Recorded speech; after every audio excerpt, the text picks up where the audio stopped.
Ya pemirsa, kita beralih ke informasi lain menjelang Idul Adha 1446 Hijriah. Disparperta Kabupaten Batang intensif memantau kesehatan hewan kurban guna memastikan sapi dan kambing dalam kondisi layak dan bebas PMK.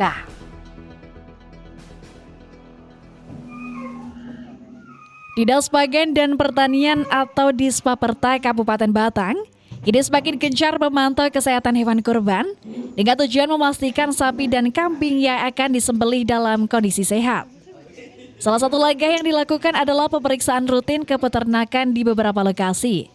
Pemeriksaan ini mencakup berbagai aspek fisik hewan untuk memastikan tidak ada gangguan kesehatan sebelum didistribusikan ke tempat penyembelihan. Subkoordinator Kesehatan Hewan dan Kesehatan Masyarakat Veteriner Dr. Hewan Ambar Puspitaningsih mengatakan bahwa pemeriksaan yang dilakukan meliputi kondisi gigi untuk mengetahui usia hewan, kesehatan mulut, termasuk lidah dan gusi, serta mendeteksi adanya kontaminasi seperti penyakit mulut dan kuku atau PMK. Berdasarkan data tahun 2024, jumlah sapi yang dikurbankan di Batang mencapai sekitar 2.500 ekor, sementara kambing berjumlah 4.500 ekor. Namun untuk tahun 2025, pihak Disparperta belum dapat memastikan apakah jumlah ini akan mengalami kenaikan atau penurunan. Terkait dengan penyebaran PMK, Dr. Ambar menegaskan bahwa Kabupaten Batang hingga saat ini tercatat 0 kasus PMK karena tidak ada pengiriman sapi dari luar daerah.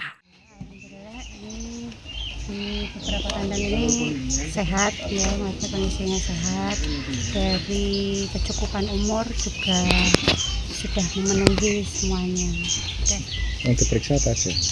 Itu mulai dari gigi untuk menentukan umur, terus dari mulut apakah ada luka di mulut atau ada lesi di lidah, di gusi, gitu kan, untuk melihat misal PMK ataupun jenisnya.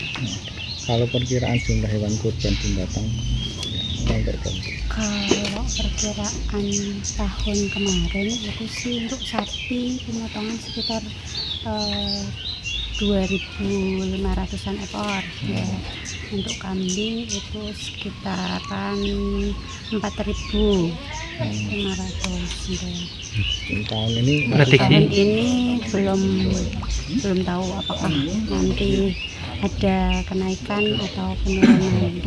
Bu, tren atau sebaran virus PMK sendiri Bu, tahun ini gimana Bu? Untuk tahun ini sih alhamdulillah kalau di Batang sendiri, kalau yang memang nggak lalu lintas dari luar biasanya aman gitu, karena kan memang sudah tervaksinasi. Tapi kalau ada kedatangan sapi dari luar biasanya itu yang menimbulkan adanya PMK.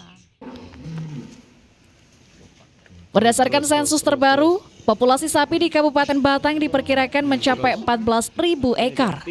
Sebagai langkah menjaga keseimbangan populasi hewan, peternak disarankan untuk lebih memilih sapi jantan untuk korban. Namun, meskipun persiapan hewan kurban sudah berjalan, beberapa peternak mengungkapkan bahwa permintaan sapi untuk Idul Adha tahun ini masih relatif sepi.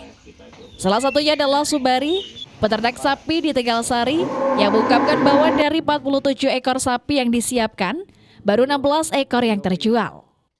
Kalau jumlahnya 47. Itu diambil dari mana aja Mas? Ya masing-masing itu kan penggemukan Mas dari dulu.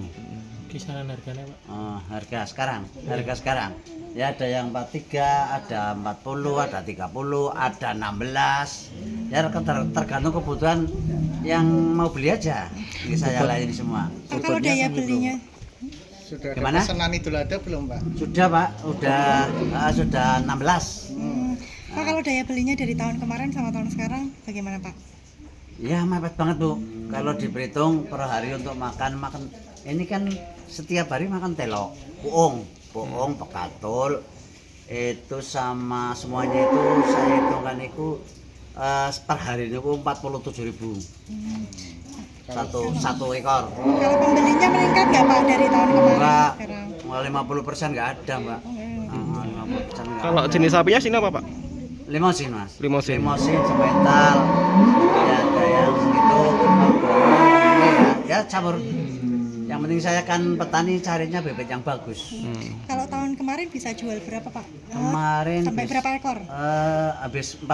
Hampir 40. 40 habis. Ini baru 16. Baru 16 udah mau lebaran. Jadi Penurunan berarti ya? wah sangat drastis Mas penurunnya. Kalau tahun kemarin ada PMK ini Pak, tahun ini bagaimana Pak?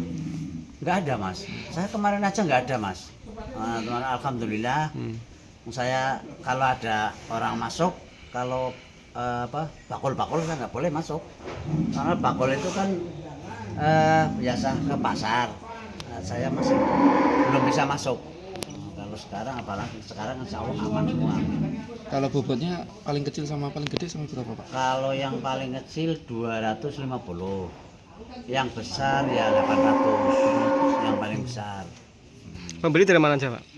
Gimana? Pembeli dari mana aja? Pembeli. Dari Tegal, dari Medono ya lokalan sini aja. Taufik Ikhwanuddin, peternak sapi di Pasekaran, juga menyatakan hal yang serupa. Tahun lalu bisa menjual hingga 100 ekor, tetapi tahun ini baru sekitar 70 ekor yang siap untuk dikorbankan. Untuk memenuhi permintaan lokal, Taufik menyediakan sapi Bali yang harganya bervariasi antara 14 juta rupiah untuk sapi seberat 200 kg hingga 60 juta rupiah untuk sapi dengan berat 600 kg. Berapa Pak sini Pak? Sini tahun ini kita menyediakan 70 ekor, tapi di kandang kita ada 60 ekor dulu, nanti ada satu lagi di kandang yang 10 ekor. Tren itu Pak, pembelian hewan kurban ini di batas ini. Tren pembeliannya ya karena ya melihat ekonomi kita sudah tahu lesu ya, jumlahnya tidak seperti tahun kemarin. Kemarin berapa? Kemarin sampai 100 lebih, kemarin 100-nya kurang. Ini sampai berapa? Sampai hari ini yang beli berapa? 30-an. Habis ya Pak? Alhamdulillah. Ini jenisnya sapi Bali Sapi khusus Bali. ya? Kita khusus mendatangkan sapi Bali karena kita ingin mendukung program dinas terkait untuk pemotongan sapi jantan. Daripada kita potong sapi betina, kita akan memberikan masalah di belakang. Pak, kisaran berapa sih Pak? Dari harga berapa Pak sapi Bali ini? Kita harga sapi Bali dari 14 juta sampai harga 60 juta. 14 juta itu ukuran berapa Pak? Ukuran 200 kilo. 200 kilo. Paling gede? Paling gede bobot 600-an kilo. 600 kilo. Di harga berapa Pak? 600 kilo. Itu sekitar 60-an juta. 60 juta. Oke. Pembeli dari mana? Pembeli dari mana sih Pak? Pembeli dari lokalan sini sampai luar kota dari Bandung, Jakarta.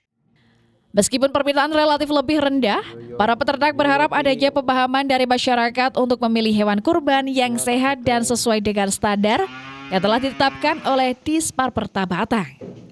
Robadi Batik TV melaporkan.